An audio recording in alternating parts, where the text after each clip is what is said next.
Muraho neza nshuti zanjye, mwaramutse neza. Twagarutse ku munsi wa kabiri. Isomo ry'uyu munsi turi bwige amategeko y'Igifaransa, aho turi bwige ibintu by'ingenzi n'uko wakoresha Igifaransa mu buzima busanzwe. Ntiwibagirwe gukanda subscribe kugira ngo dukomeze dufatanye mu myigire no gutanga isomo ryacu. Nk'uko maze kubibabwira, uyu munsi ku isomo ryo kuwa kabiri turiga amategeko y'Igifaransa. Tugiye gutangirana n'icyo bita accord du sujet et du verbe, guhuza umutwe w'interuro n'inshinga. Iyo uvuga inshinga verbe igomba kuba ijyanye n'icyo uvuga cyangwa uvuga sujet. Hano twatanze ingero, aho mubona haciye akarongo, ubwo ni inshinga n'uvugo. Ubwo ngubwo mu Gifaransa ni sujet na verbe. Urugero rwa mbere, c'est un homme honnête, uvuga ni umugabo w'umunyakuri.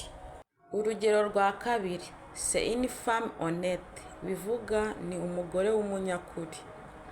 Urugero rwa gatatu, ce sont des enfants sages, bivuga ni abana b'abanyabwenge. Ibi ngibi tubikoresha iyo tuvuga abantu cyangwa ibintu. Itegeko rya kabiri, accord de l'adjectif avec le nom, guhuza indangategeko n'izina. Indangategeko ihuza ubwoko genre mu Gifaransa n'umubare nombre w'izina. Tugiye kubona ingero, tugarutse na za ngero zacu. Urugero rwa mbere, c'est un homme honnête, bivuga ngo ni umugabo w'umunyakuri kubera ko ari umwe. Urugero rwa kabiri, c'est une femme honnête. Hano ku mugore twongeraho kubera ko ari féminin, ryahindutse umugore. Urugero rwa gatatu, ce sont des enfants sages. Hano ijambo rigaragaza umubare ni 2 kubera ko babaye benshi, des enfants. Itegeko rya gatatu, concordance de temps, guhuza igihe cy'inshinga mu bice by'interuro. Iyo uvuga ibintu biri kuba cyangwa byabaye, ugomba guhuza igihe cy'inshinga. Hano tubaha ingero, je pense qu'il est malade, ntekereza ko arwaye. Je savais qu'il avait menti, nari nzi ko yari yabeshye. Urugero rwa gatatu, il a dit qu'il avouera tout, bivuga ngo yavuze ko aza kwemera byose. Tujye ku itegeko rya kane, l'usage correct des propositions, bivuga imikoreshereze y'indangahantu. Ingero zacu murayibona iciyeho akarongo. Urugero rwa mbere, je vais au marché, bivuga ngo ndajya ku isoko. Urugero rwa kabiri, nous parlons de notre famille, turavuga ku muryango wacu. Urugero rwa gatatu, le livre est sur la table, igitabo kiri ku meza. Dukoresha izi ndangahantu kugira ngo amagambo yacu abe asobanutse neza.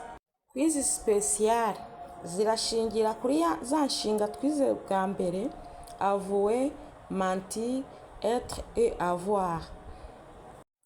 Ubwo birumvikana niba utarakurikiye video zabanjije, ibi bibazo byacu biraza kukugora. Urajya ureba interuro maze uhitemo igisubizo cya nyacyo. Turabishyira mu Kinyarwanda kugira ngo bibashe gusobanuka neza. Ikibazo cya mbere kivuga ngo elle, biriya byose byanditse mu dukubo gentil. Urahitamo igisubizo cya nyacyo kivuga ngo ni umugore mwiza. Nous, notre faute, urahitamo igisubizo gihwanye no kwemera ikosa ryacu. Tu, beaucoup d'amis, ufite inshuti nyinshi. Il, souvent, babeshya kenshi. Je, fatigué, ndananiwe. Elle, la vérité, yemera ukuri. Nous, un rendez-vous, dufite gahunda. tu encore, uracyabeshya. Il en vacances, bari mu biruhuko. J'ai une question, mfite ikibazo. Ibisubizo: elle est gentille, nous avons notre faute, tu as beaucoup d'amis, il ment toujours, je suis fatiguée, elle avouait la vérité, nous avons un rendez-vous, tu mens encore, ils sont en vacances, j'ai une question.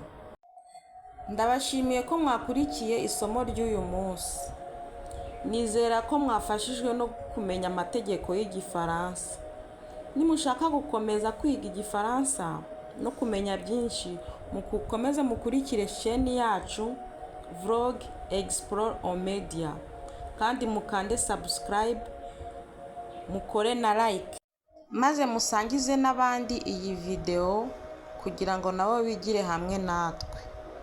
Murakoze cyane, naho ubutaha, ubwo nahejo ku isomo ry'ejo. Ciao, ndabakunda. Bye.